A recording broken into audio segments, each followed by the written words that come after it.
साथ छोड़ू ना तेरा, चाहे दुनिया हो खफा, ये है मेरा फैसला, क्या है तेरा फैसला। हाय दोस्तों, आज हम लोग पढ़ेंगे फ्लेमिंगो का क्लास 12 का chapter number 2, the last spring stories of stolen childhood. इसमें बेसिकली दो बच्चों की कहानी है, एक साहेब अली और एक मुकेश। जैसा कि आप देख रहे हैं, स्प्रिंग का मतलब बसंत, बसंत का मतलब खिला, हरा भरा। आप हमेशा खुश रहें, मुस्कुराते रहें, मस्त रहें। क्योंकि हरे भरे में जब हम फोटो खींचने जाते हैं तो क्या करते हैं, हम सेल्फी लेते हैं तो मुस्कुराते हैं। एक पल ताकि हमारा फोटो अच्छा आ सके। एक पल मुस्कुराने से तो फोटो अच्छा आ सकता है, तो हमेशा मुस्कुराने से जिंदगी कितनी खूबसूरत हो सकती है, वो भी बच्चों की। आप जानते हैं, आपका छोटा सा बच्चा है, आप कोई गलती किया, आपने पूरे परिवार वालों ने मिलकर उसको कूटा, मारने के बाद भी 5 मिनट के बाद फिर वो क्या कर रहा है, खेल रहा है, घूम रहा है, मस्त है। लेकिन वही बड़ा होने के बाद उसको आप मारेंगे तो कई दिनों तक बोलता नहीं है, बातचीत नहीं करता है। मतलब हमारी जिंदगी तो बचपना ही अच्छा थी। जैसे जैसे हम समझदार होते गए तैसे तैसे हमारे अंदर ईर्ष्या आने लगा, घमंड आने लगा, समस्याएं आने लगी। तो हमारी एक कहानी है कि साहब आलम की, जो कि दिल्ली के सीमापुरी के पास, जो बेचारा साहब अली है, वो नाम तो है साहब अली, उसको पता भी नहीं है कि साहब का मतलब क्या होता, the Lord of the world. शायद उसको अगर पता होता कि हमारा नाम ये, इसका मतलब ये होता है, तो शायद वो साहब अली नाम नहीं डलवाता। क्योंकि वो काम क्या कर रहा था, कचरा बीनने वाला काम कर रहा था, रैग पिकर्स वाला काम कर रहा था। छोटे से उम्र में जिसको स्कूल जाना चाहिए था, उसे नसीब नहीं है। अपने घर वालों को सर्वाइवल के लिए, अपने सर्वाइवल के लिए वो कूड़े करकट का काम कर रहा है। तो लगभग 10,000 रैग पिकर्स सीमापुरी दिल्ली के पास आकर लोग बैठ गए हैं, जो कि कहाँ के रहने वाले हैं, ढाका के रहने वाले हैं। उनका एक खूबसूरत घर होता, आगे कहानी में पता चलेगा। तो साहब अली क्या करता है, साहब अली कहता है, sometimes I find A rupees in the garbage, कि मैं कभी कभी पैसा ढूंढता हूं। क्योंकि वो पैसे जो हैं, वो 10 रुपए का, 1 रुपए का नोट पाते हैं तो उनकी उत्सुकता बढ़ जाती है। क्या होता है, एक बार जो हमारी राइटर हैं, वो एनी जंग, वो एक बार जा रही थी, तो देखती हैं बहुत से बच्चे गार्बेज इकट्ठा कर रहे हैं, और वो देखकर उनको बहुत दुख होता है। और वो पूछती है, तुम स्कूल नहीं जाते हो? कहता, हमारे पास स्कूल नहीं है, आसपास स्कूल नहीं है, अगर होता तो मैं जाता। मतलब पढ़ना चाहता है। आप कितने खुशनसीब हैं कि आपको मौका मिला पढ़ने का, but you are not going to pay your attention in your books. अपने किताबों में आप नहीं जाते हो, आप मोबाइल में ज्यादा बिजी हो। अगर 2 मिस कॉल आ गया तो आप उसमें टेंशन में आ जाते हो, किसका होगा, क्यों होगा। और दोबारा तो और बढ़ जाता है कि आपने उस नंबर को डायल करके अगर लगाना शुरू किया, नहीं लगा तो और टेंशन होता है कि किसका होगा, क्यों मारी। मतलब उसमें आप खो जाते हैं। तो उस जस्ट फॉर जोक्स में वो एनी जंग कह देती हैं कि अगर मैं स्कूल खोलूंगा तो आओगे? तुरंत कहता है, हाँ मैं तुरंत आऊंगा। दूसरे दिन वो मिलती हैं तो कहता है, आपने स्कूल खोला? तो वो कहती हैं कि नहीं, स्कूल खोलने में टाइम लगता है। वो अपने आप को सोचने लगी कि ऐसे बहुत से लेडीज आके इनको सपने दिखाती होंगी और सपने तोड़ दिए जाता होगा। देखती हैं कि बहुत ज्यादा लोग, लगभग सब लोग नंगे पैर क्या कर रहे हैं, उन करकट में, उन कूड़ों में पैसा ढूंढ रहे हैं, पैसे ढूंढ रहे हैं। और वो पैसे उनके घर वालों के लिए गोल्ड हो सकता है, सर्वाइवल का रीजन हो सकता है। और इन बच्चों के लिए समझ लीजिए एक प्रकार का फन है कि उस बचपन में, छोटी सी उम्र में जिसको स्कूल जाना चाहिए था, वह आज कूड़े करकट, फटे पुराने कपड़े हैं, गंदे हैं, पैरों में ना तो शूज है और ना तो स्लीपर्स हैं, सब बिना चप्पल के हैं।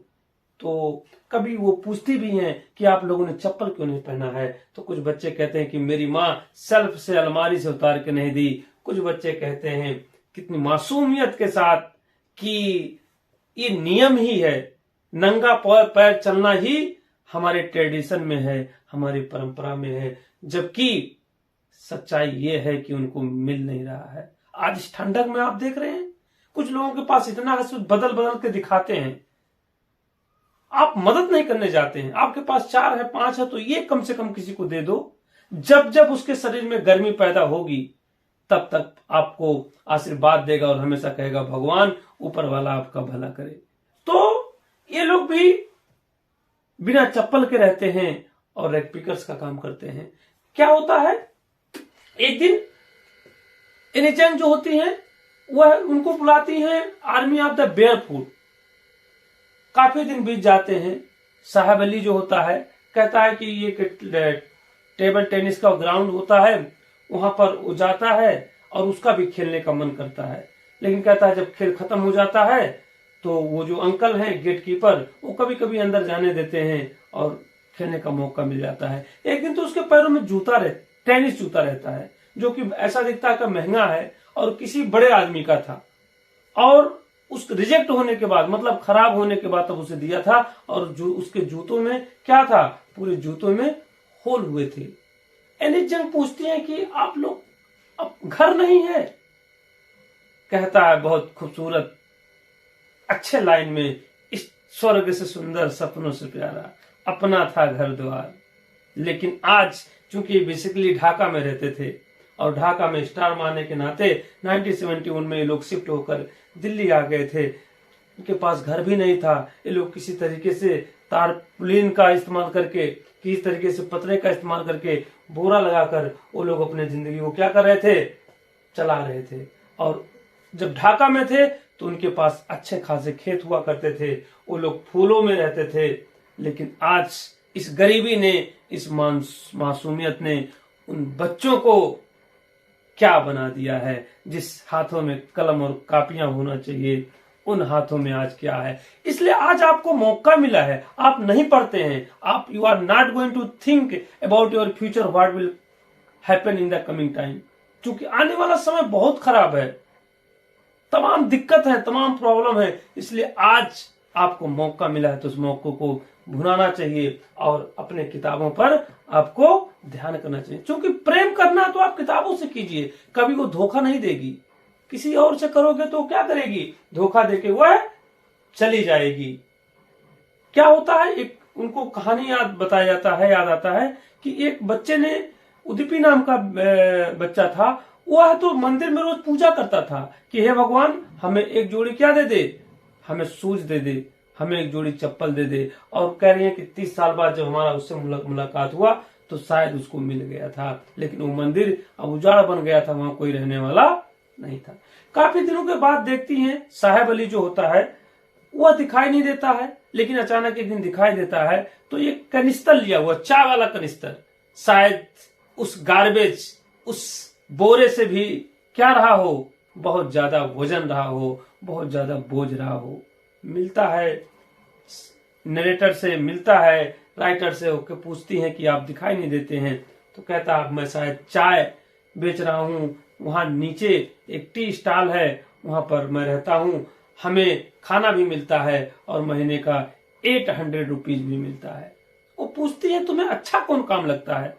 तो शायद वह किसी के अंडर काम करके वो तो खुश नहीं है, उसका तो गार्बेज वाला ही काम अच्छा था, कम से कम किसी के कंट्रोल में तो नहीं था। लेकिन अब उस टी स्टॉल के मालिक के अनुसार उसको चलना था, टी स्टॉल के मालिक के अनुसार उसको आना और जाना था। He was not happy, he was getting the confirm money 800 rupees per month, but he was come in the burden, वह एक बोझ में आ गया था, क्योंकि वह किसी के अंदर उसको काम करना पड़ता था और रहना पड़ता था। इस प्रकार से दोस्तों साहब अली की जिंदगी है, छोटे से बच्चे की कूड़ा करकट बिटोरने में बीत जाती है। उसके लिए तो सोना 1-2 रुपया 10 रुपया का नोट पा जाते हैं तो लोग खुश हो जाते हैं। दूसरी कहानी शुरू होती है मुकेश की। आप जानते हैं पहले कहानी क्या हो गया, साहेब अली,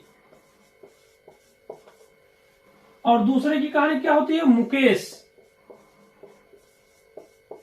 मुकेश की कहानी है जो क्या बनना चाहता है, वह कहता है I want to be a car driver, I want to work in motor mechanic, मैं एक मोटर मैकेनिक में काम करना चाहता हूँ, मोटर गैरेज, मैं एक मोटर मैकेनिक बनना चाहता हूँ। उसके आंखों में सपने हैं, लेकिन उसके पूरा परिवार जो जो कि फिरोजाबाद में रहते हैं और बैंगल का काम करते हैं। अब बैंगल का काम आप जानते हैं कि वहां लाइटें बहुत कम होती हैं और भट्ठी के सामने आदमी खड़ा होकर चूड़ियों को बनाता है और इसीलिए उसके आंखों की जो रोशनी होती है उन लोगों की खत्म हो जाती है, चला जाती है। कई तरह की चूड़ियां बनाती हैं, मानो होता है कि रेनबो बना दिए हैं।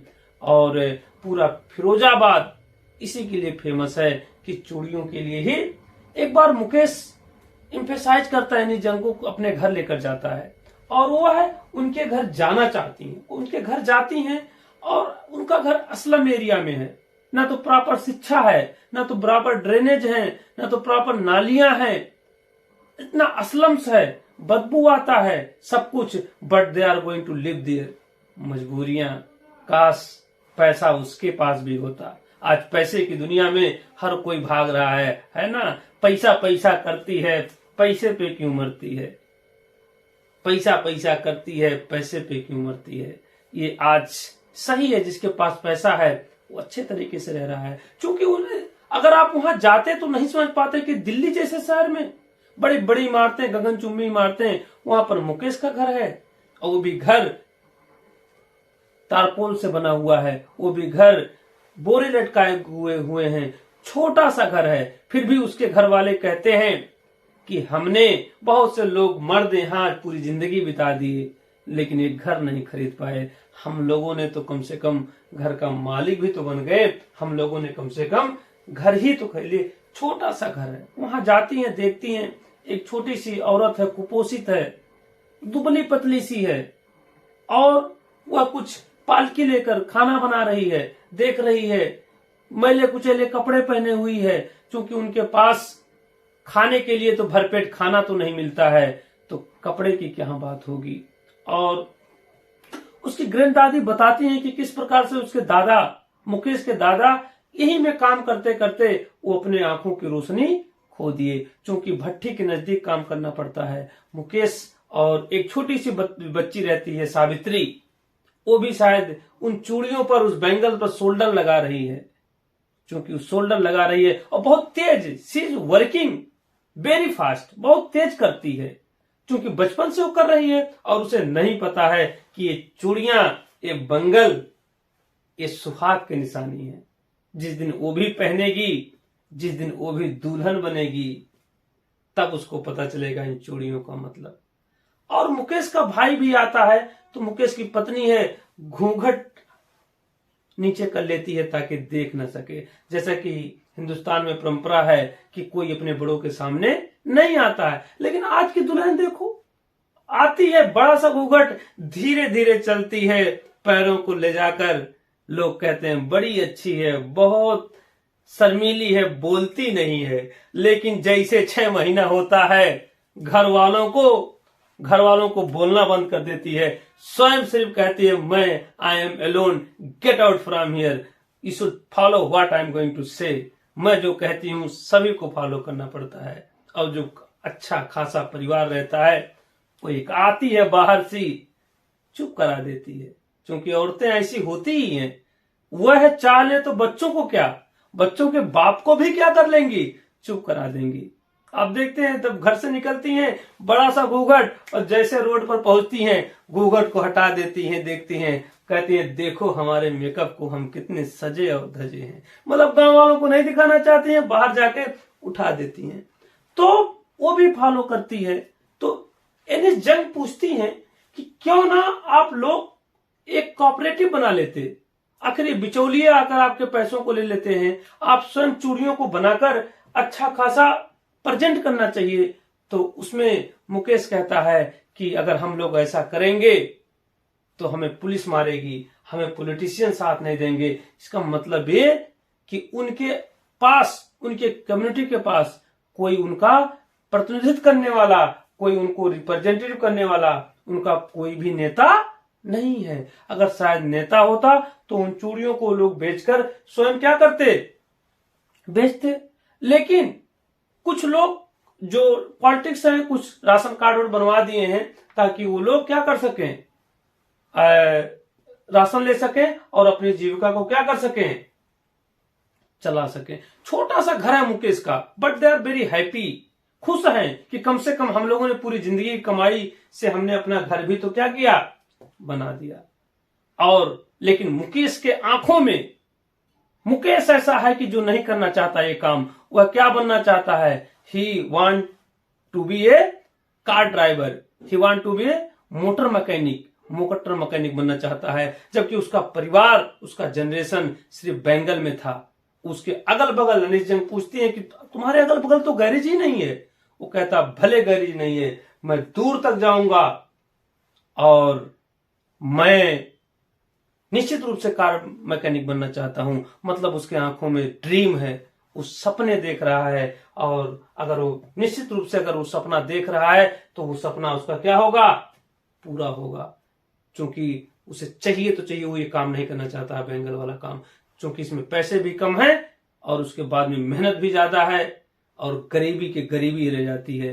कहने का मतलब वहां पर दो सोसाइटी में बटा रहता है। जो अमीर लोग हैं वो अमीर होते जाते हैं और जो गरीब लोग हैं वो गरीब होते जाते हैं। आज भी यही है, क्योंकि खासकर देहातों में एक आदमी कमाने वाला है और उसके पास क्या है, 10 लोगों का बोझ है। और इस प्रकार से जो मुकेश है अपने ड्रीम का पीछा करने की कोशिश करता है। एनी जंग लास्ट में पूछती हैं क्या तुम प्लेन भी उड़ाना चाहते हो। वो खामोश हो जाता है, साइलेंट हो जाता है, क्योंकि फिरोजाबाद के शहरों से बहुत कम प्लेन उड़ती हैं, जबकि रोड पर बहुत कार दिखती हैं। तो जो आदमी देखता है सिर्फ उसी के बारे में जानता है। शायद बहुत कम ऊपर से प्लेनें जाती थी, इसलिए उसे प्लेन के बारे में पता नहीं रहता है। वह कारों को ज्यादा रोड पर देखता है, इसलिए वह क्या बनना चाहता है, वो कार ड्राइवर बनना चाहता है, मोटर मैकेनिक बनना चाहता है। इस प्रकार दोस्तों हमारा जो प्यारा सा बचपना है वो खो जाता है। इसलिए हमारे आसपास अगल बगल अगर छोटे बच्चे काम करते हुए मिले तो आप कोशिश करिए कि उनको स्कूल पर भेजने की कोशिश कीजिए। अगर वो भूखे हैं तो आपके पास 10 रुपया है तो 1 रुपये का समोसा खिलाने की कोशिश कीजिए। इस प्रकार से कहानी हमारी समाप्त हो जाती है। Thank you. पहली बार आए हैं तो आप थोड़ा प्लीज लाइक, सब्सक्राइब और शेयर करें। Thank you.